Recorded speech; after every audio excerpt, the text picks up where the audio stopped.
Hello అందరికీ నమస్కారం. Welcome to our channel. నిన్న మహానాడులో నారా లోకేష్ గారు కొన్ని వ్యాఖ్యలు చేశారు. జగన్మోహన్ రెడ్డి గారిని సైకో అని సంబోధిస్తూ గొడ్డలి పార్టీ అంటే సైకో ఫీల్ అయ్యాడంట. సైకో అని చెప్పేసి మాట్లాడుతున్నాడు. నారా లోకేష్ గారు అంతగా విర్రవీగకండి, మంచిది కాదు. దేనికైనా కానీ సహనానికైనా ఓపికైనా ఒక హద్దు అనేది ఉంటుంది. మీ ఇష్టారీతిన ఈరోజు మీరు పోలీసుల్ని గూండాలుగా తయారు చేసి వాళ్ళను నేను వాడుకుంటాను అని చెప్పేసి ఎవరి పైన పడితే వారిపైన నేను మాత్రమే అందరినీ తిట్టగలను, మాట్లాడగలను, వేరే ఎవరు మాట్లాడినా కానీ అరెస్టులు చేస్తాం, వాళ్ళపైన వందల కొద్దీ కేసులు పెడతామని మీరు ప్రవర్తించే తీరు రాష్ట్ర ప్రజలు అన్నీ గమనిస్తున్నారు. నారా లోకేష్ గారు, ఒక హద్దు ఉంటుంది దేనికైనా కానీ. జగన్మోహన్ రెడ్డి గారు సైకోలాగా ప్రవర్తిస్తుంటే నువ్వు అక్కడ నిల్చొని ఆ మాట మాట్లాడు. ఆయన ప్రశాంతంగా రాష్ట్ర అభివృద్ధి కోసం, రాష్ట్రం కోసం వారు పాటుపడుతుంటే మీకు అంత చులకన భావనగా ఉందా? ఏ ఒక్కరోజు కూడా జగన్మోహన్ రెడ్డి నారా లోకేష్ అనే వ్యక్తిని కానీ వాళ్ళ తండ్రిని కానీ ఒక చెడ్డ మాట మాట్లాడింది లేదండి, అగౌరవంగా మాట్లాడింది లేదు. కానీ ఎంత దారుణంగా ఒక మాజీ ముఖ్యమంత్రిని పట్టుకొని నారా లోకేష్ సంబోధిస్తున్నాడు చూడండి.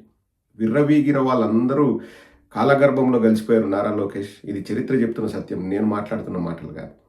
ఒకసారి ఎదగాలి, రాజకీయాల్లో ఎదగాలి అనుకున్నప్పుడు ఓపిక చాలా ముఖ్యం. ఈరోజు అధికారం ఉంది కదా, నేను ఏ పోలీసును పడితే ఆ పోలీసును నేను లొంగ తీసుకుంటాను కదా, బెదిరిస్తాను కదా, వాళ్ళని పోయి కేసులు పెట్టమంటాను కదా అని చెప్పేసి అదే భావనలో నువ్వు ఎవరిని పడితే వారిని ఎంత మాట పడితే అంత మాట అనడము పద్ధతి కాదు. సరే, ఆంధ్రాలో ఒకలాగా తెలంగాణలో ఒకలాగా ఉండదు కదా, పులి కానీ సింహం కానీ. నువ్వు పులివి సింహం అయితే తెలంగాణ వాళ్ళ మీద నీ ప్రతాపం చూపి. ఈరోజు తెలంగాణ సోదరుడు పవన్ కళ్యాణ్ గురించి మాట్లాడుతూ అదే సమయంలో ప్రొఫెసర్ నాగేశ్వరరావు గారికి వైఎస్ఆర్ కాంగ్రెస్ పార్టీ కండువా వేసిన ఫోటోను టీడీపీ వాళ్ళ అఫీషియల్ ఎక్స్ పేజీలో పెట్టారు. దాని గురించి మాట్లాడుతున్నారు. మరి నారా లోకేష్, నీ దమ్ ధైర్యం వాళ్ళ మీద చూపించు. వాళ్ళ మీద కూడా నీ పోలీస్ జులుమును ప్రదర్శించు. వాళ్ళు ఓపెన్ ఛాలెంజ్ చేసి పిలుస్తున్నారు. నారా లోకేష్, నీ ధైర్యం అంటే వాళ్ళకు చూపించు. ఒకసారి వినండి తెలంగాణ సోదరులు ఏం చెప్తున్నారు. లోకేష్ అంటాడు వచ్చిండు. లోకేష్ అట ఎట్టి పరిస్థితుల్లో ప్రొఫెసర్ నాగేశ్వరం తీసుకొచ్చి బొక్కల వాడాలని చెప్పారన్నమాట. నాకు ఒక విశ్వసనీయంగా నేను చెప్తున్నా. నాకు చెప్పిన వారు ఎట్టి పరిస్థితుల్లో బొక్కల వాడాలి, నన్ను తీసుకొచ్చి అక్కడ వేస్తేనే తెలంగాణలో ఎవరు మాట్లాడాడు. అరే రారా లోకేష్, నువ్వు వస్తావో, నీ సైన్యం వస్తుందో, నీ అయ్య వస్తాడో రాండి. లేకపోతే నీతో ఉన్నటువంటి వాడు పవన్ కళ్యాణ్ వస్తాడు. ఆయనకున్నటువంటి ఈ భూతు పురాణంలో పాండిత్యం పొందినటువంటి నీ సహచరులు కావచ్చు, నీ అనుచరులు కావచ్చు. ఇప్పుడే చెప్పిందక్క, ఎంత ఎటువంటి బూతులు ఆడాలని చూడకుండా కూడా మాట్లాడారు కదా. ఎవడో వస్తాడో రాండి, డేట్ పెట్టుకుంటారా, బార్లో కొట్లాడదామా, ఏడ కొట్లాడదాం. మీ జాగల మీరు ఉండురి. మీరు పాండిత్యంలో వస్తారా, చర్చకు వస్తారా, చర్చ చేద్దాం. విగ్రహాలు కావచ్చు, ఇటువంటి వాళ్ళ మీద కేసులు పెట్టుడు కావచ్చు, ఎటువంటి వాటి అయినా కానీ మాట్లాడదాం. ఈవెన్ వెంకట్రామరెడ్డి మీద పెట్టినటువంటి దొంగ కేసు గురించి కూడా ఇవాళ వరకు కూడా ఆప్స్టాండింగ్ ఉన్నాడు. మొన్న కూడా వాళ్ళ ఊడికి పోయినారు. ఇప్పటికీ కుక్కల లెక్క ఎమ్మడబడుతున్నారు వాళ్ళు, ఆల్ సీజన్ డాగ్స్ లెక్క ఎమ్మడబడుతున్నారు. అందుకే ముఖ్యమంత్రి అంటున్నా, దొంగ కేసులలో ఇంకా నీ ప్రభుత్వంలో నువ్వు ముఖ్యమంత్రి ఉన్న తర్వాత వాళ్ళు ఎట్లా తిరుగుతారు. ఎందుకంటే నువ్వు కూడా ఒక కావలి కుక్కవును. చంద్రబాబు నాయుడు దగ్గర ఒక కావలి కుక్క రేవంత్ రెడ్డి కాబట్టి ఇప్పటికీ ఆంధ్ర పోలీసు వాళ్ళు వెంకట్రామరెడ్డి అనే జర్నలిస్ట్ గురించి తిరుగుతా ఉన్నారు. మొత్తం ఫోన్లు కుటుంబాన్ని వదిలిపెట్టి ఇవాళకి దాదాపు నెల రోజులు దాటింది. నెల రోజులు దాటినా కానీ ఇంకా ఇక్కడ వద్ద అక్కడ తిరుగుతారో పాపం, తప్పించుకుంటూ తిరుగుతా ఉన్నాడు.